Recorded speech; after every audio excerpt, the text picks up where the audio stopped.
ಆಶಾ Pandit social ಮೀಡಿಯಾದಲ್ಲಿ ತಮ್ಮ comedy ವಿಡಿಯೋಗಳ ಮೂಲಕವೇ ಜನರಿಗೆ ಕನೆಕ್ಟ್ ಆದವರು.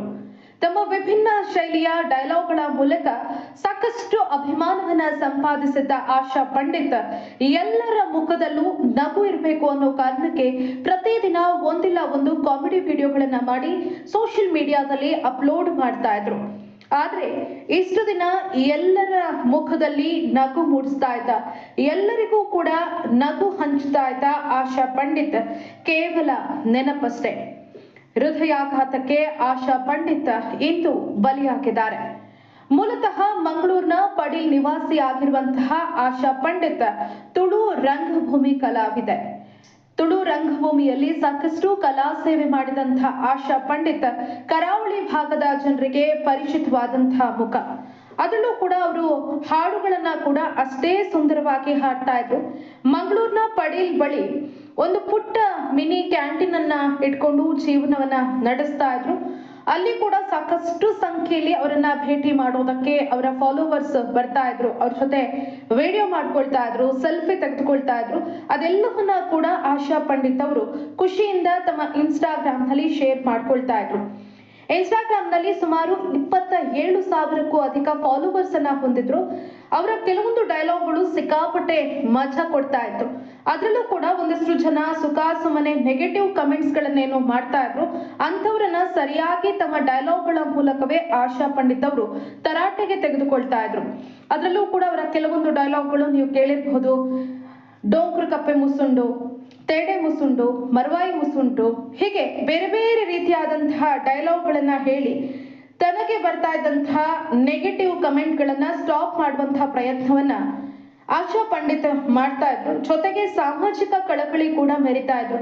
ಸಾಕಷ್ಟು ಸಂದರ್ಭದಲ್ಲಿ ಒಳ್ಳೊಳ್ಳೆ ವಿಚಾರಗಳ ಬಗ್ಗೆ ಕೂಡ ಆಶಾ ಪಂಡಿತ್ ಅವರು ಮಾತಾಡ್ತಾ ಇದ್ರು. ಕಾಮಿಡಿ ಮೂಲಕವೇ ಒಂದಷ್ಟು ಎಚ್ಚರಿಸುವ ಕೆಲಸವನ್ನ ಮಾಡ್ತಾ ಇದ್ರು. ಸಮಾಜದಲ್ಲಿ ನಡೀತಾ ಇರುವಂತಹ ಕೆಲವೊಂದು ತಪ್ಪುಗಳನ್ನ ತಿದ್ದುವಂತಹ ಕೆಲಸವನ್ನ ಮಾಡ್ತಾ ಇದ್ರು. ಅದರಲ್ಲೂ ಕೂಡ ಮೊನ್ನೆಯಷ್ಟೇ ಮುಕ್ತಾಯವಾದ ಬಿಗ್ ಬಾಸ್ ಕನ್ನಡ ಸೀಸನ್ 12ರ ಸ್ಪರ್ಧಿ ಆಗಿರುವಂತಹ ರಕ್ಷಿತಾ ಶೆಟ್ಟಿ ಅವರಿಗೆ ಸಿಕ್ಕಾಪಟ್ಟೆ ಸಪೋರ್ಟ್ ಮಾಡ್ತಾ ಇದ್ರು ಆಶಾ ಪಂಡಿತ್ ಅವರು. ಬಿಗ್ ಬಾಸ್ ಮನೆಯಲ್ಲಿ ರಕ್ಷಿತಾ ಶೆಟ್ಟಿ ಅವರ ವಿರುದ್ಧ ಅಶ್ವಿನಿ ಗೌಡ ಒಂದಷ್ಟು ಅವಹೇಳನಕಾರಿಯಾದಂತಹ ಪದ ಪ್ರಯೋಗವನ್ನ ಮಾಡಿದಂತಹ ಸಂದರ್ಭದಲ್ಲಿ ಆಶಾ ಪಂಡಿತ್ ರಕ್ಷಿತಾ ಶೆಟ್ಟಿ ಪರವಾಗಿ ಧ್ವನಿ ಎತ್ತಿದ್ರು. ಎಸ್ ಕ್ಯಾಟಗರಿ ಅನ್ನೋ ಪದವನ್ನ ಯಾಕೆ ಬಳಕೆ ಮಾಡಬೇಕು, ಆ ಪದವನ್ನ ಪ್ರಯೋಗಿಸೋದಕ್ಕೆ ಅಶ್ವಿನಿ ಗೌಡ ಯಾರು ಅಂತ ಆಕ್ರೋಶವನ್ನ ಕೂಡ ಹೊರಹಾಕಿದ್ರು. ಹಾಗೇನೆ ಧ್ರುವಂತ್ ರಕ್ಷಿತಾ ಮೇಲೆ ಒಂದಷ್ಟು ಸುಳ್ಳು ಆರೋಪಗಳನ್ನ ಮಾಡಿದಾಗ, ರಕ್ಷಿತಾ ಅವರ ಕನ್ನಡದ ಬಗ್ಗೆ ಮಾತನಾಡಿದಾಗಲೂ ಕೂಡ ಆಶಾ ಪಂಡಿತ್ ಅವರು ಗರಂ ಆಗಿದ್ರು. ಇದೇ ವಿಚಾರಕ್ಕೆ ಸಂಬಂಧಪಟ್ಟಂತೆ ಆಕ್ರೋಶವನ್ನ ಹೊರಹಾಕಿ ವಿಡಿಯೋವನ್ನ ಕೂಡ ಪೋಸ್ಟ್ ಮಾಡಿದ್ರು. ಹೀಗೆ ಪ್ರತಿದಿನ ಒಂದಲ್ಲ ಒಂದು ವಿಭಿನ್ನವಾದಂತಹ ಕಂಟೆಂಟ್ಗಳ ಮೂಲಕ ಎಲ್ಲರನ್ನ ರಂಜಿಸ್ತಾ ಇದ್ದಂತಹ ಆಶಾ ಪಂಡಿತ್ ಈಗ ಕೇವಲ ನೆನಪು ಮಾತ್ರ. ಸಾಕಷ್ಟು ಕನಸುಗಳನ್ನ ಇಟ್ಕೊಂಡಿದ್ರು. ಪಡೀಲ್ ಬಳಿ ಇದ್ದಂತಹ ತಮ್ಮ ಮಿನಿ ಕ್ಯಾಂಟೀನ್ ಅನ್ನ ಇಂಪ್ರೂವ್ ಮಾಡಬೇಕು, ಅಲ್ಲಿ ಬರೋರಿಗೆ ಕೂತ್ಕೊಳ್ಳೋದಕ್ಕೆ ಸರಿಯಾದಂತಹ ಜಾಗ ಇಲ್ಲ, ತುಂಬಾ ಜನ ಬಂದ್ರೆ ಕೂತ್ಕೊಳ್ಳೋದಕ್ಕೆ ಇಲ್ಲಿ ಜಾಗ ಸಾಕಾಗಲ್ಲ ಅಂತ ಅನೇಕ ಬಾರಿ ತಮ್ಮ ವಿಡಿಯೋದಲ್ಲಿ ಹೇಳ್ಕೊಂಡಿದ್ರು. ಇಲ್ಲೊಂದು ಚಂದದ ವ್ಯವಸ್ಥೆ ಆಗ್ಬೇಕು, ಬಂದವರು ಕೂತ್ಕೊಂಡು ಆರಾಮವಾಗಿ ಮಾತಾಡ್ಬೇಕು, ಸಮಯವನ್ನ ಕಳಿಬೇಕು, ಹಾಗಾಗಿ ಇಲ್ಲೊಂದಷ್ಟು ಇಂಪ್ರೂವ್ಮೆಂಟ್ ಮಾಡಬೇಕು ಅನ್ನೋ ಆಸೆಯನ್ನ ವ್ಯಕ್ತಪಡಿಸ್ತಾ ಇದ್ರು. ಸಾಕಷ್ಟು ಕನಸುಗಳನ್ನ ಇಟ್ಕೊಂಡಿದ್ರು.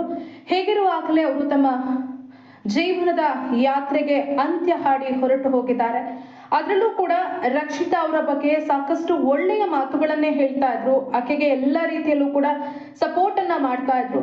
ಯಾವಾಗೆಲ್ಲ ರಕ್ಷಿತಾ ಬಗ್ಗೆ ಒಂದಷ್ಟು ನೆಗೆಟಿವ್ಗಳು ಕೇಳಿ ಬರ್ತಾ ಇದ್ವು, ಆ ಸಂದರ್ಭದಲ್ಲಿ ರಕ್ಷಿತಾ ಪರವಾಗಿ ನಿಂತು ಸಾಕಷ್ಟು ಬಾರಿ ಆಶಾ ಪಂಡಿತ್ ಮಾತನಾಡಿದ್ದಾರೆ. ಇದ್ದಷ್ಟು ದಿನ ಆಶಾ ಪಂಡಿತ್ ಎಲ್ರಿಗೂ ಕೂಡ ಖುಷಿಯನ್ನ ಹಂಚುವ ಕೆಲಸವನ್ನ ಮಾಡಿದ್ದಾರೆ, ನಗುವನ್ನ ಹಂಚುವಂತಹ ಕೆಲಸವನ್ನ ಮಾಡಿದ್ದಾರೆ. ಆದ್ರೆ ಈಗ ತಮ್ಮ ಬದುಕಿನ ಯಾತ್ರೆಯನ್ನ ಕೊನೆಗೊಳಿಸಿ ಅವರು ಹೊರಟು ಹೋಗಿದ್ದಾರೆ. ನಿಜಕ್ಕೂ ಅವರ ಫಾಲೋವರ್ಸ್ಗೆ ಇದು ದೊಡ್ಡ ಆಘಾತ. ಅವರ ವಿಡಿಯೋವನ್ನ ನೋಡಿಯೇ ಸಾಕಷ್ಟು ಜನ ರಿಲ್ಯಾಕ್ಸ್ ಆಗ್ತಾ ಇದ್ರು, ಅವರಿಗೆ ಸಪೋರ್ಟ್ ಮಾಡ್ತಾ ಇದ್ರು. ಆದ್ರೆ ಇದೀಗ ಆಶಾ ಪಂಡಿತ್ ಕೇವಲ ನೆನಪಷ್ಟೇ.